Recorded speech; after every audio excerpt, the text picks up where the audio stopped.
हमने उस सिंगर को 10 लाख दिए हैं, फिर वो ऐन वक्त पर कैंसिल कैसे कर सकती है? ये गाना मैं गा सकती हूँ। पूरे मैरिज हॉल में सन्नाटा छा गया। आज उसकी इकलौती बेटी की शादी थी। शहर का सबसे बड़ा फंक्शन। नेता, सेलिब्रिटी, बिजनेसमैन सब मौजूद थे। स्टेज सजा हुआ था, लाइट्स जल रही थीं, लेकिन माइक के सामने कोई नहीं था। जिस सिंगर को बुलाया गया था, शहर की सबसे हिट आवाज, उसने ऐन वक्त पर मैसेज भेज दिया, सॉरी, मैं नहीं आ पा रही। पैसे ले चुकी थी, नाम भी, और अब गायब। करोड़पति की इज्जत दांव पर थी। फिर उस गरीब बच्ची ने जो किया और उस करोड़पति की इज्जत दांव पर थी, वो बच पाई या नहीं, जानने के लिए पूरी वीडियो आखिर तक देखते रहिए। आज करोड़पति की बेटी की शादी थी। रोशनियों से जगमगाता 5 स्टार मैरिज लॉन, फूलों की मेहराबें, सजे हुए गोल टेबल, बीच में डांस फ्लोर, स्टेज पूरी तरह सजा हुआ था। पीछे एलईडी स्क्रीन पर खूबसूरत विजुअल्स, सामने रॉयल सोफा, दोनों तरफ फूलों की झड़ी, लाइट्स जल रही थीं, स्मोक मशीनें स्टैंड बाय पर थीं, डीजे बूथ तैयार था। उसी हॉल के पीछे बर्तन धोने की जगह पर एक छोटी सी लड़की काम कर रही थी। उसका नाम था मीरा। उम्र 12-13 साल से ज्यादा नहीं। फटे हल्के गीले कपड़े, हाथों पर साबुन के झाग, बाल पीछे बंधे, एप्रन भी ठीक से नहीं, पांव में चप्पल ऐसी जो हर कदम पर आवाज करती थी। उसकी दुनिया वही थी, प्लेट, गिलास, झाग, पानी, लेकिन होठों पर धीमी सी धुन। वो काम करते करते गुनगुना रही थी, इतना कम कि आसपास वाले मुश्किल से सुने, लेकिन उसके अंदर से निकलती साफ मीठी आवाज, वह बर्थ से सिंगर नहीं थी, लेकिन दिल से सिंगर थी। मीरा ने पीछे से सब देखा था। जब एक स्टाफ मोबाइल लेकर भागता हुआ आया, मैडम नहीं आएंगी, अंडरलाइज। जब विक्रम अग्रवाल बालों में हाथ फेरता हुआ गुस्से में इधर उधर चक्कर काट रहा था। जब लोग विस्पर कर रहे थे, अब क्या होगा, इतना बड़ा फंक्शन, एंटरटेनमेंट सेक्शन ही उड़ गया। उसने शेफ की बात सुनी, साहब की इज्जत का सवाल है, सब बर्बाद हो जाएगा। मीरा ने अपने लाइफ में भी इज्जत शब्द को बहुत बार सुना था। जब उसकी मां लोगों के घर बर्तन धोने जाती थी और कोई उसे धक्का देकर कह देता, ध्यान से चल, इज्जतदार लोगों का घर है, या जब उसके पिता, जो अब नहीं थे, उसे समझाते थे, मीरा, हम गरीब हैं, लेकिन हमारे पास आवाज है, मेहनत है, इज्जत है, इन्हें कभी मत खोना। उसके छोटे से दिल में एक बात उछली, अगर मैं कुछ कर सकूं तो। उसके कदम कांप रहे थे, हाथ अब भी गीले थे, लेकिन वह रुक नहीं पाई। वह बर्तन धोने की जगह से, गीले फर्श से, स्टील की आवाज के बीच से निकलकर मेन हॉल की तरफ बढ़ी। पहले दरवाजे पर रुकी, फिर अंदर आई। चमकती लाइट्स ने उसकी आंखों को चौंका दिया। इतने सज-धजिले लोग, इतने महंगे कपड़े, इतनी रोशनी, यह उसकी दुनिया नहीं थी। लेकिन वह डरी नहीं। धीरे धीरे चलकर हॉल के बीच से गुजरती, हाथों में हल्का झाग, दिल में बहुत बड़ी हिम्मत, वह विक्रम अग्रवाल के सामने पहुंच गई। विक्रम किसी और से बहस कर रहा था। तुमको एडवांस दिया था ना, कॉन्ट्रैक्ट साइन करवाया था ना, फिर यह सब कैसे हो गया? तभी बीच में एक पतली सी आवाज आई, सर, ये गाना मैं गा सकती हूं। पहले तो किसी ने ध्यान ही नहीं दिया। फिर जब उसने दोबारा कहा, थोड़ा ऊंची आवाज में, सर, मैं गा सकती हूं, विक्रम ने इरिटेशन में मुड़कर देखा। कौन? उसकी नजरें नीचे गईं। एक छोटी सी लड़की, गीले हाथ, बर्तन धुलने वाले कपड़े, आंखों में डर और हिम्मत दोनों। पूरा हॉल मानो फ्रीज हो गया। आसपास खड़े लोग मुड़कर देखने लगे। हल्की हंसी कही, नसें निकली तो कहीं से ताना, ये मजाक कर रही है। अरे, बर्तन धोने वाली लड़की? इतने बड़े मंच पर एक रिश्तेदार जो खुद को बहुत समझदार समझता था, सीधा आगे आकर बोला, भाई साहब, इसे मत चढ़ाइए स्टेज पर, आपकी और बेइज्जती हो जाएगी। यह मैरिज हॉल है, सिंगिंग रियलिटी शो नहीं। कुछ और लोग भी हंस दिए। मीरा की आंखें झुक गईं। उसे आदत थी मजाक सुनने की। गली में बच्चे भी कहते, अरे, बर्तन वाली गाना गाती है खुद को लता समझकर। लेकिन आज मामला अलग था। आज सिर्फ उसके बारे में नहीं, किसी और की इज्जत के बारे में भी था। उसने गहरी सांस ली, फिर धीरे से पर साफ आवाज में कहा, सर, एक बार मौका दे दीजिए। अगर पसंद ना आए, मैं चुपचाप वापस चली जाऊंगी, किसी से कुछ नहीं कहूंगी। विक्रम ने चारों तरफ नजर दौड़ाई। स्टेज खाली, समय निकलता जा रहा था। मेहमान बोर्ड होने लगे थे। डिनर काउंटर पर भीड़ बढ़ रही थी। कोई और ऑप्शन नहीं था। एक तरफ एक्सपेंसिव सिंगर थी जो 10 लाख लेके गायब हो गई, दूसरी तरफ यह छोटी सी लड़की जो बिना कुछ मांगे सिर्फ एक मौका मांग रही थी। कुछ सेकंड के अंदर उसने डिसीजन लिया। ठीक है, उसने गहरी सांस ली। गाओ, लेकिन अगर अच्छा नहीं लगा तो तुरंत नीचे उतर जाना, समझी? मीरा ने सिर हिलाया। स्टेज पर पहली बार उसके कदम पड़े। डेकोरेशन की चमक, नीचे से आते कैमरा फ्लैश, ऊपर से गिरती लाइट, सब उसके लिए नया था। वह नंगे पांव माइक तक गई। हाथ अभी भी हल्के गीले, उंगलियां कांप रही थीं। माइक स्टैंड उसके कद से थोड़ा ऊंचा था। एक साउंड इंजीनियर जल्दी से दौड़कर आया, स्टैंड नीचे किया। नाम क्या है तुम्हारा? किसी ने पीछे से पूछा। मीरा। बस इतना। फर्श पर सन्नाटा। लोग अब वास्तव में क्यूरियस थे। देखते हैं क्या करती है। मीरा ने माइक दोनों हाथों से पकड़ा। हाथ कांप रहे थे। उसने सामने देखने की हिम्मत नहीं की। आंखें बंद कर लीं। उसके दिमाग में सिर्फ दो चेहरे थे। अपने पापा का, जो कभी उसे खेतों में, घर के आंगन में गाते हुए सुनकर कहते थे, एक दिन लोग तुझे सुनने आएंगे, और उस दुल्हन का, जो पीछे कमरे में शायद रो रही होगी कि मेरे शादी का फंक्शन खराब हो गया। डीजे ने पूछा, कौन सा गाना? मीरा ने हल्की आवाज में गाने का नाम बताया। ऐसा गाना जो ओरिजिनल सिंगर को परफॉर्म करना था, रोमांटिक और सोलफुल, जो ब्राइड एंट्री के लिए सिलेक्ट किया गया था। डीजे ने ट्रैक क्यू किया। बैकग्राउंड लाइटली इंस्ट्रूमेंटल शुरू हुआ। पहला कॉर्ड बजा।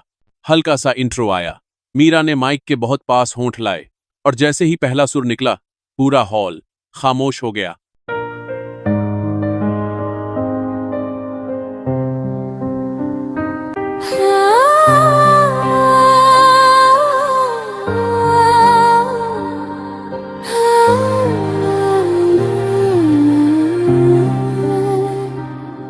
तुम्हारी एक मुस्कान में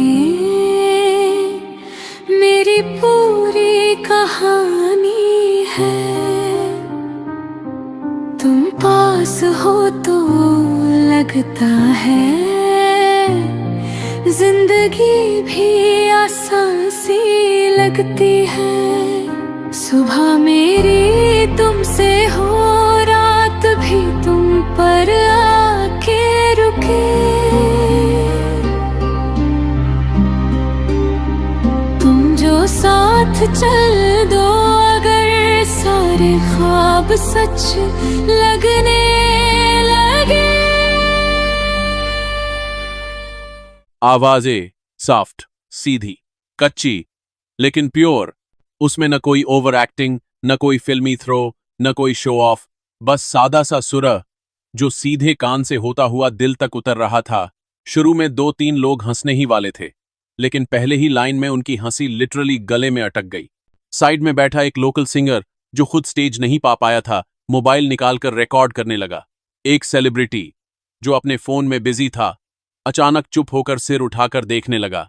नेता, जो अभी तक पॉलिटिक्स पर चर्चा कर रहे थे, कुर्सी पर सीधे हो गए। मीरा की आंखें अब भी बंद थीं। वह कोई परफॉर्मेंस नहीं दे रही थी, सिर्फ दिल से गा रही थी।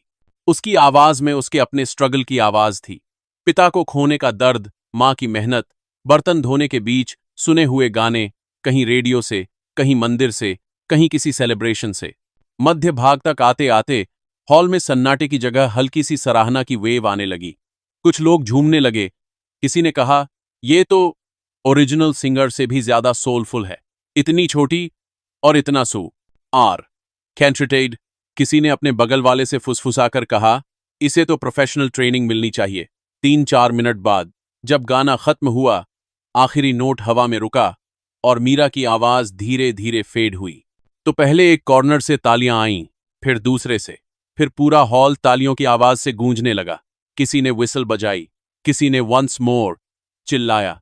एक कैमरामैन ने तुरंत जूम किया, लाइटिंग बढ़ा दी। मीरा ने हिचकते हुए आंखें खोलीं।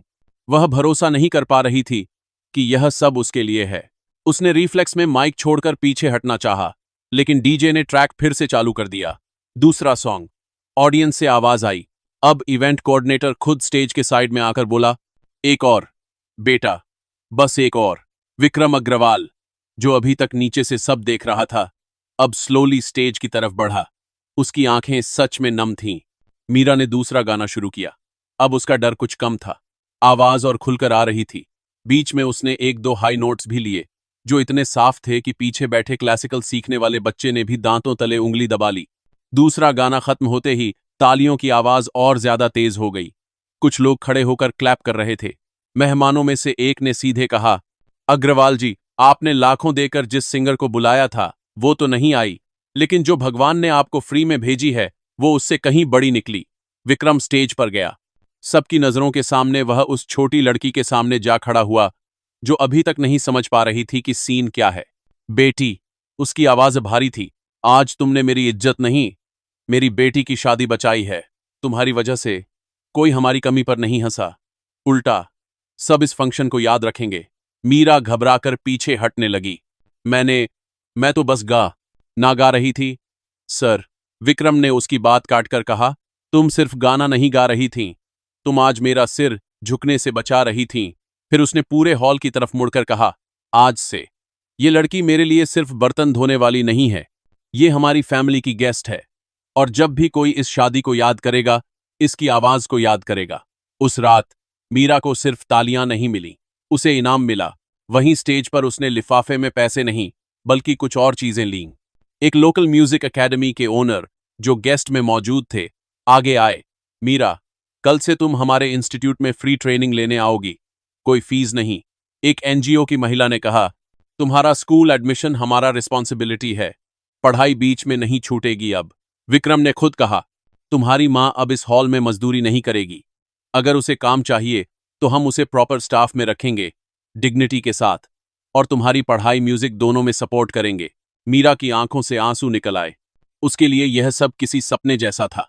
सुबह तक वह सिर्फ बर्तन धोने वाली लड़की थी, रात तक वह सबकी फेवरेट सिंगर बन चुकी थी, और वह सिंगर जिसने 10 लाख लेकर कैंसिल किया था। अगले दिन उसका नाम सोशल मीडिया पर ट्रेंड तो हुआ, लेकिन अच्छे से नहीं। Non professional behaviour, cheated client, ignored wedding for corporate show, ऐसे कई टैग्स के साथ उसके खिलाफ बातें होने लगीं। कई इवेंट कंपनीज ने क्वाइटली लिख लिया, इससे आगे कॉन्ट्रैक्ट सोच समझकर। विक्रम ने उस पर लीगल नोटिस भी भेजा। कॉन्ट्रैक्ट के अनुसार पैसे वापस लेने की प्रक्रिया शुरू हुई, लेकिन उससे भी बड़ा नुकसान उसकी रेप्यूटेशन को हुआ, क्योंकि जिस दिन वो शो से गायब हुई उसी दिन एक छोटी लड़की बिना किसी फी, बिना किसी ईगो स्टेज पर चढ़कर गा गई, दिल जीत गई। टैलेंट कपड़ों से नहीं पहचाना जाता, मौका मिलता किसे है ये अक्सर पैसे तय करते हैं, लेकिन किसे मिलना चाहिए ये अक्सर लोग भूल जाते हैं। कभी कभी सबसे बड़ी आवाज सबसे छोटे इंसान के अंदर छुपी होती है, किसी बर्तन धोने वाली लड़की की, किसी चाय बेचने वाले बच्चे की, किसी गांव की गुमनाम गायिका की। अगर इस कहानी ने आपको छुआ हो तो लाइक करें, सब्सक्राइब करें और कमेंट में लिखें, मौका मिलना चाहिए, क्योंकि एक मौका किसी की पूरी जिंदगी बदल सकता है, और कभी कभी किसी बड़े आदमी की इज्जत भी बचा जाता है।